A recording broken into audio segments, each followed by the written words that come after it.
Some very large and high-profile companies have chosen new chief executive officers in the past few years. General Motors, Yahoo, and Microsoft all have new faces at the helm.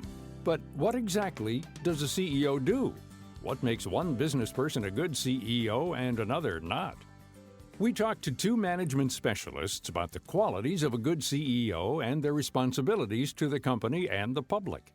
Bill Passmore is Organizational Practice Leader at the Center for Creative Leadership and Professor of Social Organizational Psychology at Columbia University. We asked him what a CEO's responsibilities are. The CEO has the responsibility for both today and tomorrow in terms of the well-being of the organization. They start with a fiduciary responsibility to shareholders, meaning that they must maintain the well-being of the organization from a financial perspective. But it's much more than that. They are responsible for the well-being of clients and customers who take advantage of the organization's products and services. They are the voice of the organization in the community and in the world, taking care of the environment around them so that there's a place for them to do business in the future. They are the responsible person to look at talent across the organization and make sure that the right decisions are being made about what talent to bring into the organization and how to develop that. They are responsible for the public's perception of the company and for the ethical well-being and behavior throughout the world of what the organization does. Passmore says that most people associate a company's strategy with the CEO. The CEO makes decisions about the future, where we invest, whether or not we acquire, how we expand, what products we invest in. The most important decisions that influence where the organization is headed is what the CEO spends or should spend most of their time thinking about. Strategy is important, and along with that is setting priorities. Adam Bryant is the corner office columnist for the New York Times and author of the book Quick and Nimble: Lessons from Leading CEOs on How to Create a Culture of Innovation.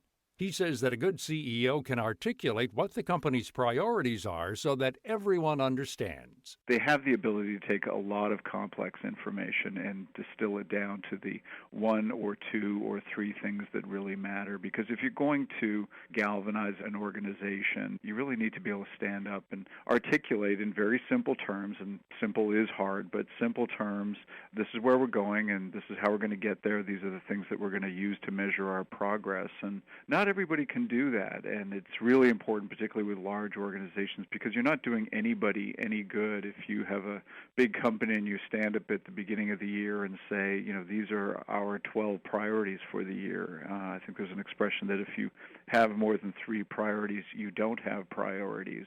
And that's one of those qualities that really sets people apart. Bryant says that another characteristic of the successful CEO is what he calls passionate curiosity. He says we expect leaders to have all the answers to a company's challenges. What I've really come to appreciate is that they have that sort of external face, but inside the company, their most important role is to ask the right questions, not to have the right answers, because they simply can't have all the answers. But they very often ask sort of deceptively simple questions that can get an organization thinking hard about what it does and possibly moving in new directions. So passionate curiosity is this label that I use to describe what I've seen in a lot of the CEOs I've interviewed. And it's a phrase where I believe that the sum is greater than the parts, because we've all met people who are passionate but maybe not necessarily curious about the world. People who are curious aren't necessarily passionate. But I just find it's a good way of describing that kind of really interesting energy and turn of mind that I've seen in a lot of the CEOs. Many of the best CEOs come from inside the company, or at least have worked in the same industry. That helps them hit the ground running faster than an outsider. However, Passmore says that someone from a completely different area of business is often chosen when the board thinks the company needs fresh ideas and a new perspective. Back in the days that we struggled in the steel industry, for example, it was very tempting for boards to say, we've got to get somebody who is not imbued with this steel industry mindset, because all they can see is competition based on volume and price, and a desire to eliminate global competition by putting sanctions on importing steel, and that's just not going to work. We need people who are more creative and thoughtful about how we can still be competitive in a world where things have gone global. And if we don't hear great ideas coming from inside, from internal candidates, boards can sometimes say, we're better off trying something new than knowing for sure that the person that we're putting into the job is going to fail. We often hear the term corporate culture and how the CEO sets the theme. But what is it? Bryant says it's a fuzzy concept, but one that can have a positive or negative impact on a company. In his book, he tries to identify some of the key drivers of culture, such as simplicity in articulating strategy and priorities. Without that, employees and departments tend to go off and pursue their own goals, resulting in politics and turf wars. Another important aspect of culture is what I call rules of the road, which is really about values. When you say that word values in the context of corporations, it's easy for us to all imagine a kind of episode of The Office where Michael Scott comes out and says, okay, let's do values, and we can all sort of roll our eyes. But I do think values are important if they are done well. Companies that I've talked to, many of them have been very deliberate about thinking about what their values are, articulating them. But then there's the X factors, whether you live by them every day, because the best companies, I think, not only state their values, but they use those values as criteria for hiring. They use them as criteria for firing, and they are always using them to reward employees, the people who best embody the values of the company. When a new CEO takes over, sometimes he or she wants to change the culture of the company to enhance performance or get it out of a rut. That appears to be the case for Marissa Mayer. When she was chosen to head up Yahoo, Mayer decided that employees who had been working from home needed to show up at the office. In terms of Yahoo, I think what she was really trying to do and is trying to do is shake up the culture. We can argue at the end of the day whether it was the right call or not, but I think it's clear that she felt that she needed to do that just to make a clear break from the past. In terms of whether it's a good policy, it depends on the work that the people are doing. There's some work that can be done more effectively at home because there are fewer distractions. But again, I just think blanket policies are dangerous. Some CEOs seem to know all the right moves to make their companies a success on Wall Street and a hit with the public. CEOs such as the late Steve Jobs of Apple, Steve Case, formerly of AOL, and Jeff Bezos of Amazon have reached iconic status. Are some CEOs born with an extra something that gives them the edge over the competition? Yes, but not as much as you would think. We learn from experience. Our research says people learn about 70% of what they know from experience. So if you put people into the job of being a CEO, most people can learn how to do it, and given the right experience and the right opportunities, most people can actually do a good job of it. But when you ask about people like Steve Case or Steve Jobs or Jeff Bezos, there is an element of it that makes them exceptional that you can't teach people. That is something about them. It's something about their drive. It's something about their confidence.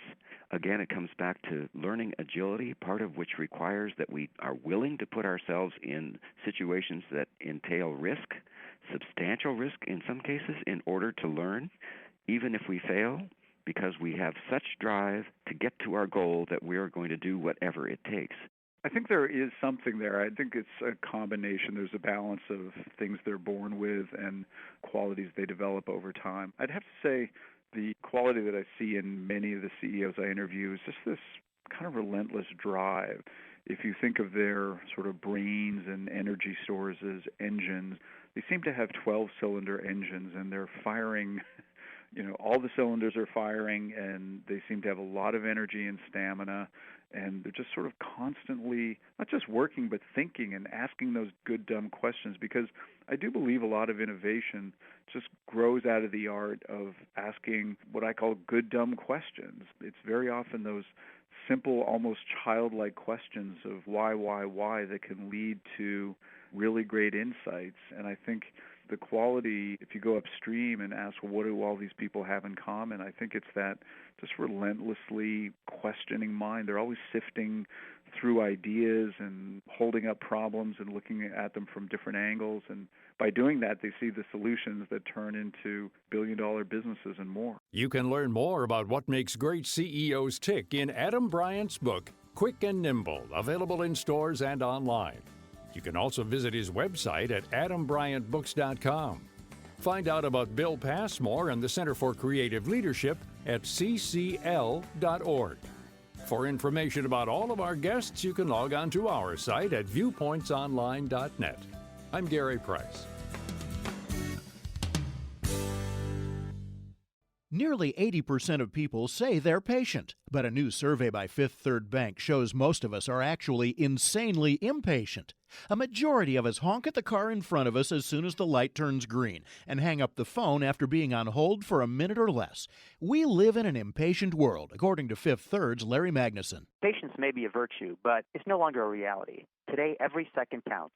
This was the driving force behind our Faster mobile app, which eliminates unnecessary steps and makes it easier for our customers to get what they need and get on with their busy day. Who's the most impatient of all? The Fifth Third survey shows nearly a third of 18 to 24-year-olds wait less than a second before bypassing a slow walker. And 72% of Gen Yers admit to pushing an already lit elevator button.